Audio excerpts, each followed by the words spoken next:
నమస్కారం. ఈటీవీ 360కి స్వాగతం. ముందుగా ప్రధానాంశాలు.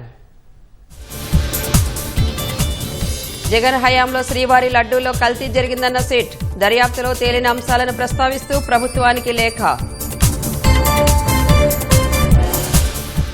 కల్తీ నెయ్యితో 20 కోట్ల లడ్డూలు తయారు చేశారన్న బీఆర్ నాయుడు. టెండర్ల నుంచి అన్ని నియమాలు ఉల్లంఘించారని ఆక్షేపణ.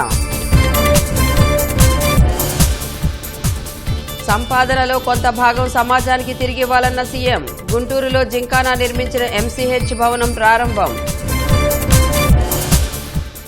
హైదరాబాద్ కన్నా మెరుగ్గా అమరావతి నిర్మాణం. గ్రీన్ ఫీల్డ్ సిటీగా రాజధాని రూపొందుతుందన్న చంద్రబాబు. తెలుగు రాష్ట్రాల జల వివాదాలపై ఢిల్లీలో కేంద్ర కమిటీ భేటీ. ఎజెండా అంశాలు ఖరారయ్యాకే తదుపరి సమావేశం. ఋతుక్రమ ఆరోగ్యం ప్రాథమిక హక్కన్న సుప్రీంకోర్టు. విద్యాసంస్థల్లో శానిటరీ ప్యాడ్స్ అందించాలని ఆదేశం. పశ్చిమాసియా మరోసారి యుద్ధమేఘాలు. ఇరానే లక్ష్యంగా గల్ఫ్ దేశాలు అమెరికా ఫైటర్ జెట్స్.